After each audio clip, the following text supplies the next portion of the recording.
Hello and welcome to Engage, the program that highlights community-engaged learning, research, and service at Mississippi State University. Today we are joined by Tracy Wyman from the Gulf Coast Community Design Studio. She's here to talk about an exciting project of hers. So welcome, Tracy. Thank you. Thank you, Michelle. I'm happy to be here.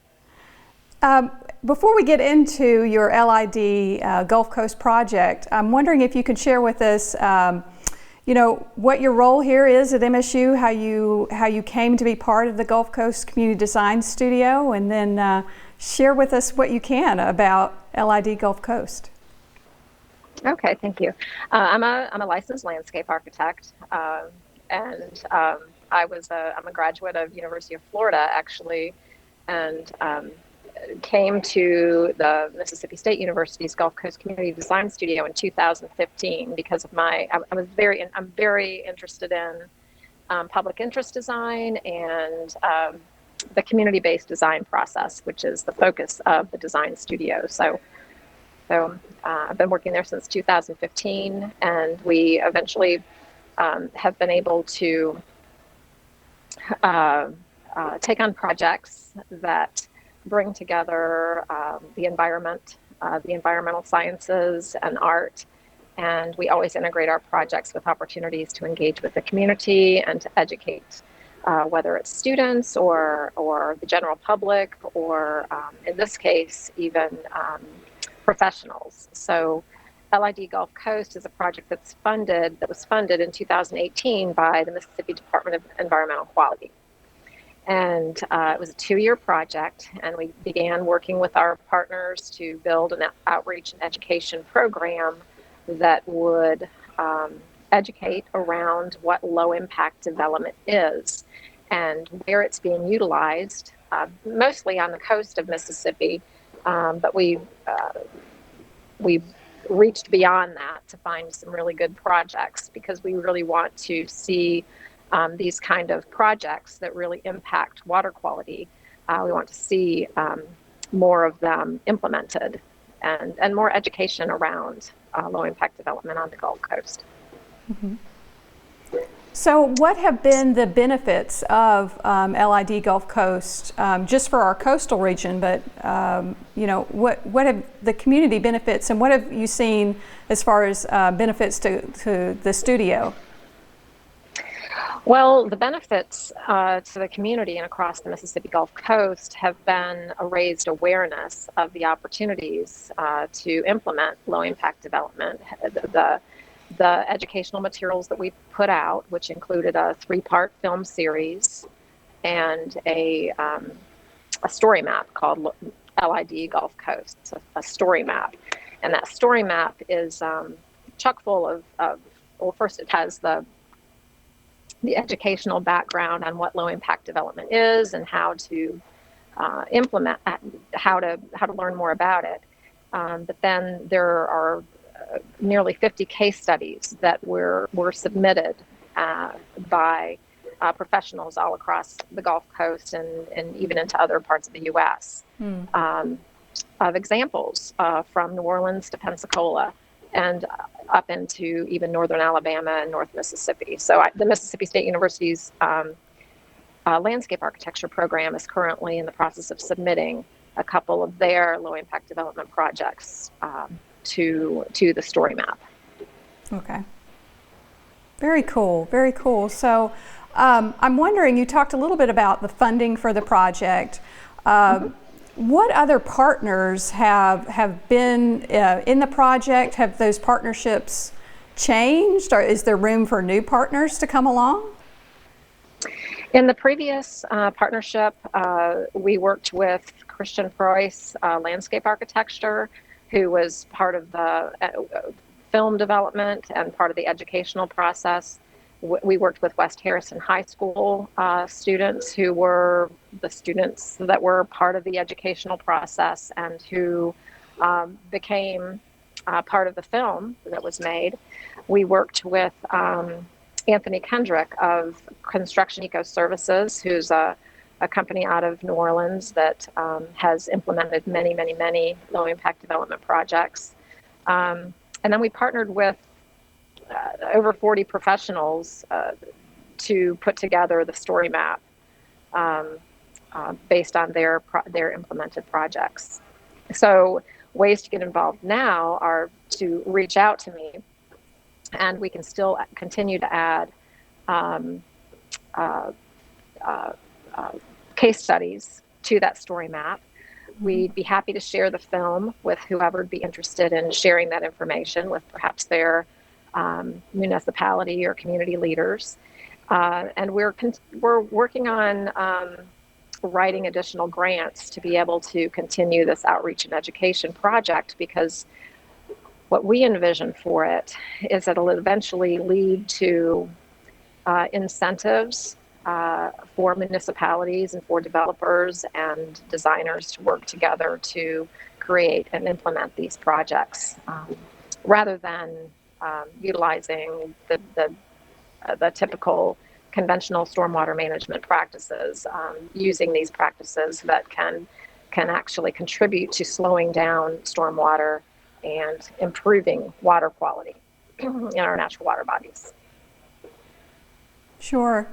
And so, yeah, I was going to ask you, you alluded to it a little bit in your response right there, but what are your future hopes for the projects? And I guess that could depend on the partnerships that come along, but not always. What is your hope for the future of the project? Well, we'd like to, and we're actually in the process of implementing through other grants, some demonstration projects that demonstrate how low impact development works and demonstrate how it manages the stormwater very efficiently.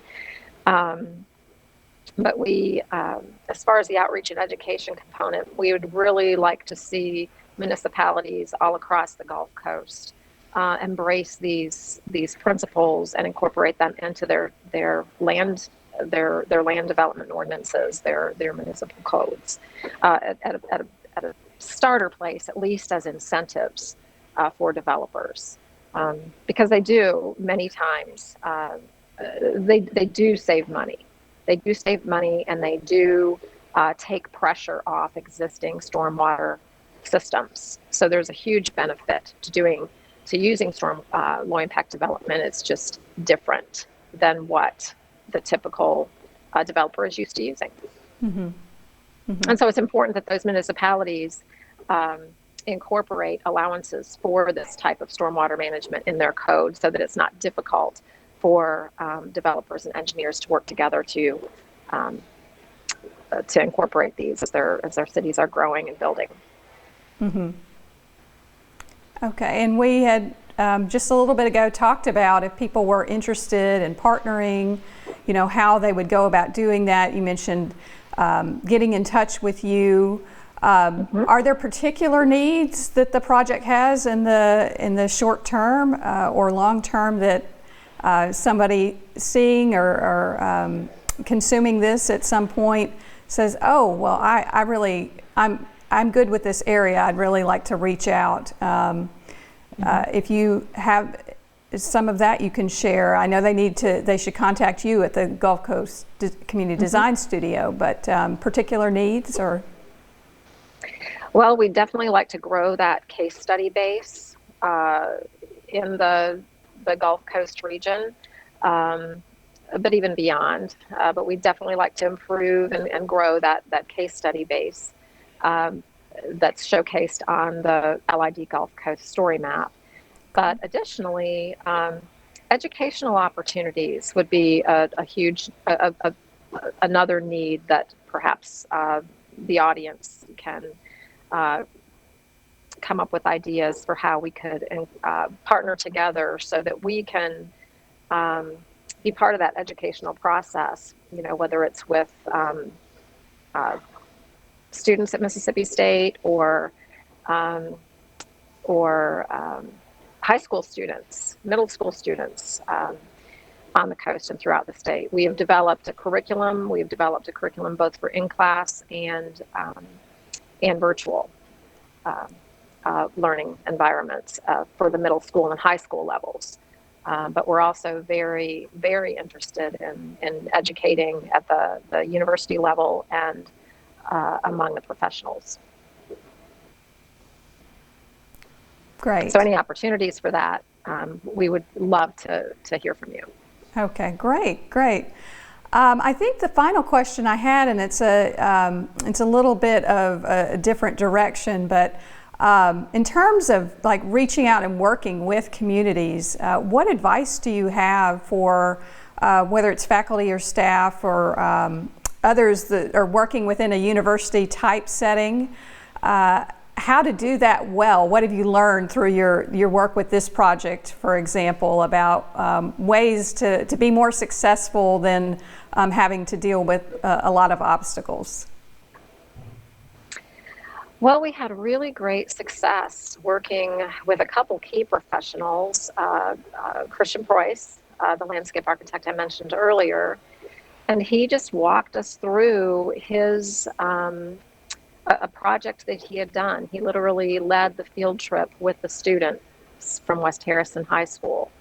And then, and so he was able to just speak on what he knew and what he was really, really good at and share that with the group of students. And then we provided we filmed the whole process and then made an additional educational tool out of that process. So we were really creative in the way we developed our educational tools. It wasn't just a script. It was learning from those professionals and then being flexible enough to take the information we got and that we received or that was available via those professionals and be able to work that into a quality curriculum, film series, or the story map. And so I think it's a matter of being flexible, getting a plan, but putting together a plan, but being flexible in the process as well. Sure.